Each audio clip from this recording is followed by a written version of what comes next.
होली का त्योहार हिंदू समुदाय के सबसे प्रमुख त्योहारों में से एक है। होली का एक महत्वपूर्ण हिस्सा है होलिका दहन।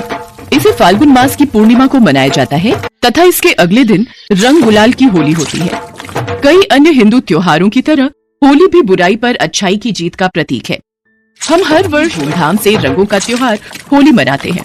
उससे एक दिन पहले मुख्य होली का त्योहार मनाया जाता है, जिसे होलिका दहन कहते हैं। इसमें सुबह के समय लोग वहां जाकर पूजा करते हैं, जहां रात को होलिका दहन होना होता है और रात में धूमधाम से होलिका दहन किया जाता है। हर त्योहार की अपनी एक कहानी होती है, जो धार्मिक मान्यताओं पर आधारित होती है। होली के पीछे भी एक कहानी है। इसकी कथा सतयुग के एक दैत्यराज हिरण्यकश्यप व उसके पुत्र भक्त प्रहलाद से जुड़ी हुई है। महर्षि कश्यप की पत्नी दक्षपुत्री दीति के गर्भ से दो महान पराक्रमी बालकों का जन्म हुआ। इनमें से बड़े का नाम हिरण्यकश्यप और छोटे का नाम हिरण्याक्ष था। दोनों ही महाबलशाली, महापराक्रमी और आत्मबल संपन्न थे। दोनों भाइयों ने युद्ध में देवताओं को पराजित करके स्वर्ग पर अधिकार कर लिया।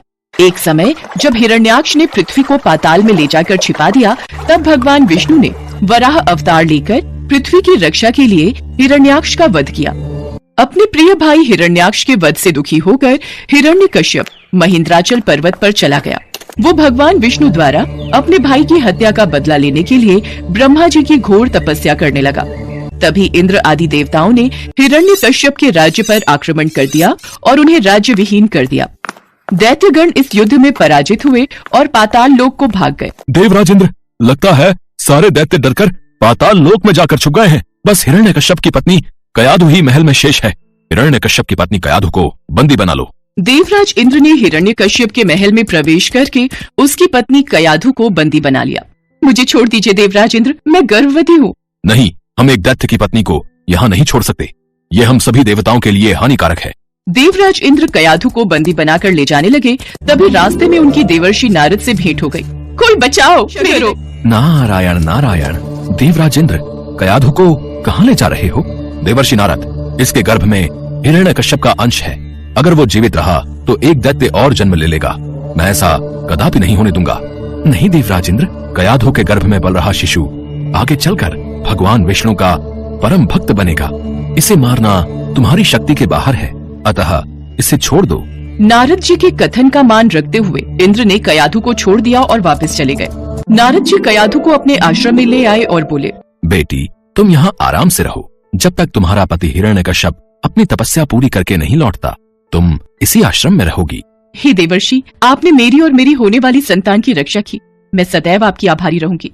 कयाधु उस आश्रम में नारद जी के सुंदर प्रवचनों का लाभ लेती हुई सुखपूर्वक रहने लगी, जिसका गर्भ में पल रहे शिशु पर भी गहरा प्रभाव पड़ा। भगवान विष्णु के नाम का जाप कयाधु और उसके होने वाले बच्चों के कानों में सदैव पड़ता रहता था।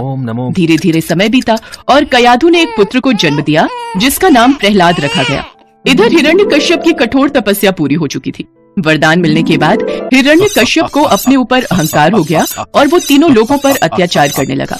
कुछ समय के बाद कयाधु भी प्रहलाद को लेकर राजमहल में आ गई।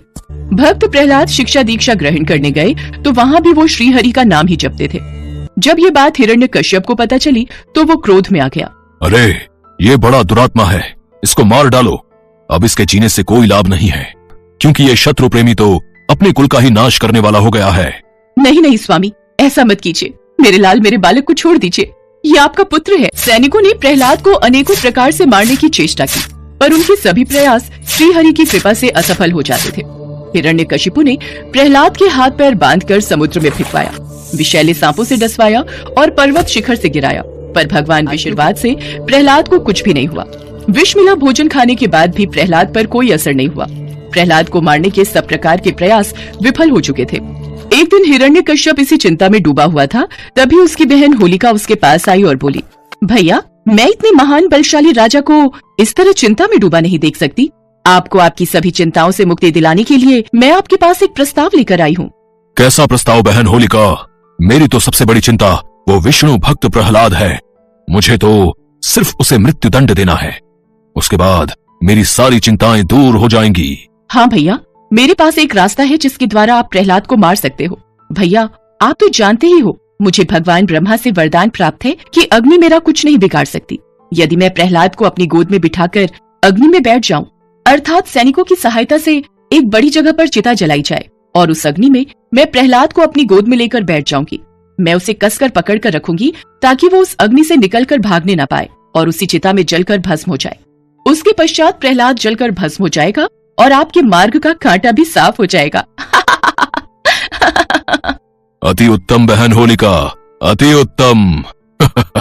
शीघ्र ही मैं सैनिकों को आदेश देता हूँ कि प्रहलाद के लिए एक बड़ी चिता तैयार की जाए। इसके बाद हिरण्यकश्यप ने अपने सैनिकों को यही आदेश दिया। कुछ ही समय में एक पर विशाल लकड़ियां और घास फूस इकट्ठी कर दी गई और उसके बीचों बीच होलिका प्रहलाद को अपनी गोद में लेकर बैठ गई। इसके पश्चात हिरण्यकश्यप की आज्ञा अनुसार उस चिता में आग लगा दी गई। आग लगते ही प्रहलाद हमेशा की तरह विष्णु विष्णु का नाम जपने लगा। जैसे जैसे अग्नि की आंच उन तक पहुंचने लगी, वैसे वैसे होलिका को उसकी तपन महसूस होने लगी। वो आश्चर्यचकित थी क्योंकि इससे पहले अग्नि ने उसे कभी ऐसा अनुभव नहीं करवाया था। अब अग्नि उन तक पहुंच चुकी थी और होलिका का शरीर उस अग्नि से जलने लगा था। तो वहीं प्रहलाद निश्चिंत होकर बैठा था और विष्णु नाम का जाप कर रहा था। होलिका को ये देखकर बहुत क्रोध आया और वो चीख चीख कर भगवान ब्रह्मा के दिए वरदान को झूठा बताने लगी। छल, मुझसे छल हुआ है, ब्रह्मदेव का वरदान झूठा है, बचाओ, कोई बचाओ। होलिका की बातों को सुनकर भगवान ब्रह्मा जी प्रकट हुए और बोले, शायद तुम भूल रही हो, ये वरदान देते समय मैंने तुमसे कहा था कि ये तभी प्रभावी होगा जब तुम इसे स्वयं की रक्षा करने या दूसरों की भलाई के लिए उपयोग करोगी। पर तुम्हारे हाथों से इस वरदान का दुरुपयोग हुआ है। तुमने इस वरदान के द्वारा निर्दोष बालक को मारने का दुस्साहस किया है, इसलिए तुम्हें अपनी करनी का फल प्राप्त हुआ है। ये कहकर भगवान ब्रह्मा अंतर्ध्यान हो गए। वह अग्नि बहुत विशाल थी और होलिका चाहकर भी उस अग्नि से नहीं निकल सकती थी। प्रहलाद की रक्षा तो स्वयं नारायण कर रहे थे, इसलिए उसे कुछ नहीं हुआ। बाहर खड़े सभी सैनिक और हिरण्यकश्यप होलिका की चीख सुन रहे थे, पर कोई होलिका को नहीं बचा सका। देखते ही देखते होलिका का शरीर उसी अग्नि में जलकर भस्म हो गया, जबकि भक्त प्रहलाद सकुशल बाहर आ गया। तभी से उस दिन को होलिका दहन के नाम से मनाया जाता है और अगले दिन रंगों की होली होती है।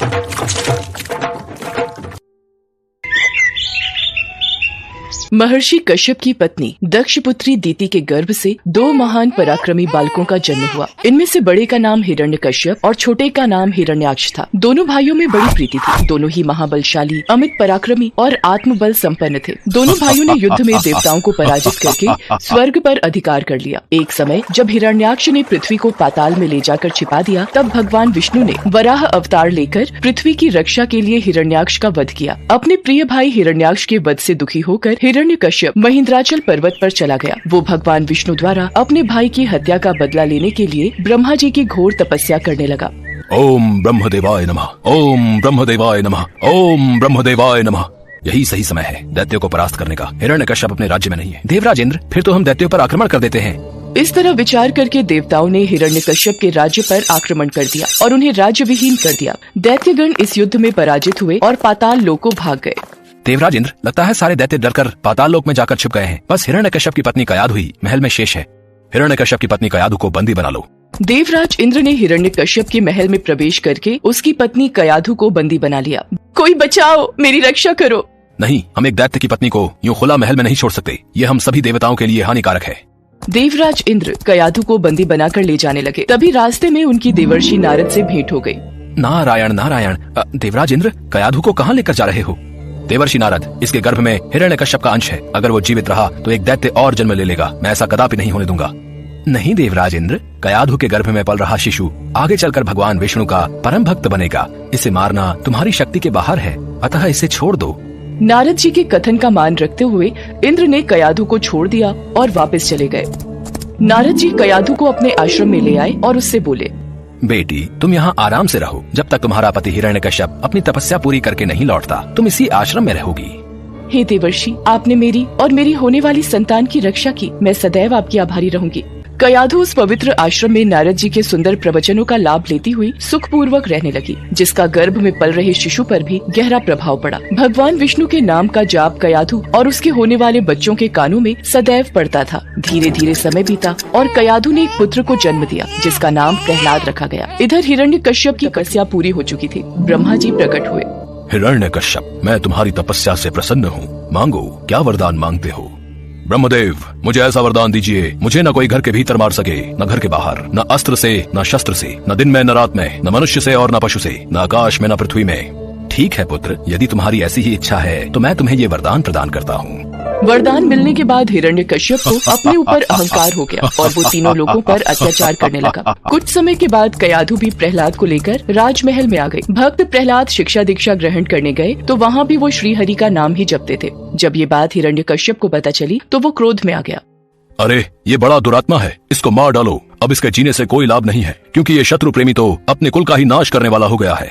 नहीं नहीं स्वामी, ऐसा मत कीजिए। मेरे लाल, मेरे बालक को छोड़ दीजिए, ये आपका पुत्र है। सैनिकों ने प्रहलाद को अनेकों प्रकार से मारने की चेष्टा की, पर उनके सभी प्रयास श्री हरि की कृपा से असफल हो जाते थे। हिरण्यकशिपु ने प्रहलाद के हाथ पैर बांधकर समुद्र में फेंकवाया, विषैले सांपों से डसवाया और पर्वत शिखर से गिराया, पर भगवान विष्णु के आशीर्वाद से प्रहलाद को कुछ भी नहीं हुआ। विष मिला भोजन खाने के बाद भी प्रहलाद पर कोई असर नहीं हुआ। जब प्रहलाद को मारने के सब प्रकार के प्रयास विफल हो गए, तब हिरण्यकश्यप की बहन होलिका उसके पास आई और बोली, भैया आप निश्चिंत रहिए, मैं प्रहलाद को गोद में लेकर अग्नि में बैठ जाऊंगी। आपको याद है ना, मेरे पास ब्रह्मा जी द्वारा दी हुई वह शॉल है जिससे मेरे ऊपर अग्नि का कोई प्रभाव नहीं होता।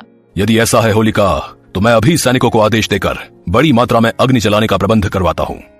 इसके पश्चात होलिका प्रहलाद को अपनी गोद में लेकर प्रज्वलित अग्नि में प्रवेश कर गई, पर ईश्वर की कृपा से प्रहलाद को कुछ भी नहीं हुआ और होलिका जलकर भस्म हो गई। क्या होलिका अग्नि में जलकर भस्म हो गई? इसी समय प्रहलाद को पकड़कर मेरे सामने लाओ। प्रणाम पिताश्री, जय श्री हरि। दुष्ट, तू निर्लज पापी है। मेरे सामने खड़े होकर तू उस हरि का नाम ले रहा है जिसके बल पर तू ऐसी बहकी बहकी बातें करता है। तेरा वो ईश्वर कहाँ है? पिताश्री, श्री हरि तो सभी जगह स्थित हैं। वो सब जगह है तो क्या इस महल में भी है? जी पिताश्री, इस महल में भी है। वो यदि यहाँ है तो मुझे इस खंभे में क्यों नहीं दिखाई देता? क्या तेरा वो विष्णु इस खंभे में भी है? जी पिताश्री, मुझे तो मेरे प्रभु श्री हरि इस खंभे में भी दिखाई दे रहे हैं। इस विष्णु भक्त प्रहलाद को इस खंभे से बांध देता हूँ, देखता हूँ तेरा हरि तुझे कैसे बचाता है। तभी कयाधु दौड़ती हुई आती है और हिरण्यकश्यप से विनती करने लगती है, स्वामी ये बालक है, इसे मत मारिए, मैं आपसे विनती करती हूँ, मेरे पुत्र को छोड़ दीजिए। नहीं, ऐसा नहीं हो सकता। अगर इसका हरि से बचाना चाहता है तो इस खंभे में से बाहर आएगा।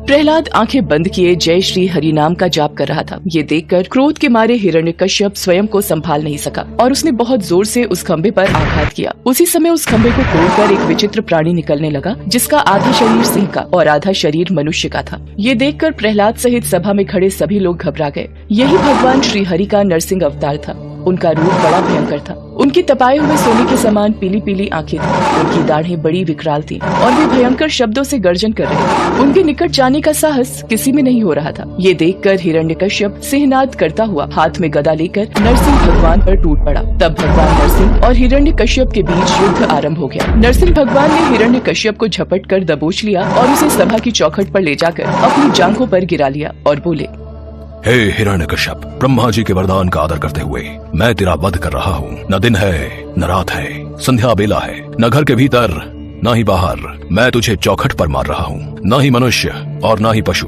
बल्कि मेरा आधा शरीर मनुष्य और आधा शरीर पशु का है। मैं तुझे किसी अस्त्र या शस्त्र से नहीं, बल्कि मैं तुझे अपने नाखूनों से मार रहा हूँ। इतना कहते ही नरसिंह भगवान ने अपने नाखूनों से हिरण्यकश्यप के कलेजे को फाड़कर उसे पटक दिया। फिर वहाँ उपस्थित अन्य असुरों और दैत्यों को खदेड़ खदेड़ कर मार डाला। भगवान नरसिंह का क्रोध बढ़ता ही जा रहा था। वे हिरण्यकश्यप के सिंहासन पर विराजमान हो गए। उनकी क्रोध पूर्ण मुखाकृति को देखकर किसी को भी उनके निकट जाकर उनको प्रसन्न करने का साहस नहीं हो रहा था। देवताओं के आग्रह पर माता लक्ष्मी उनके निकट आई और भगवान के उग्र रूप को देखकर वे भी भयभीत हो गयी। तब ब्रह्मा जी ने प्रहलाद से कहा, पुत्र प्रहलाद, अब तुम ही भगवान नरसिंह को शांत कर सकते हो। जाओ, उनके समीप जाओ। प्रहलाद भगवान नरसिंह के समीप जाकर हाथ जोड़कर उनके चरणों में बैठ गए और भगवान नरसिंह के क्रोध को शांत किया। तत्पश्चात भगवान नरसिंह प्रहलाद को प्यार करने लगते हैं और प्रहलाद के आग्रह पर वो भगवान विष्णु के रूप में आते हैं और प्रहलाद को आशीर्वाद प्रदान कर अंतर ध्यान हो जाते हैं। इसी तरह की और वीडियोस देखने के लिए चैनल को लाइक, शेयर एंड सब्सक्राइब कर दीजिए।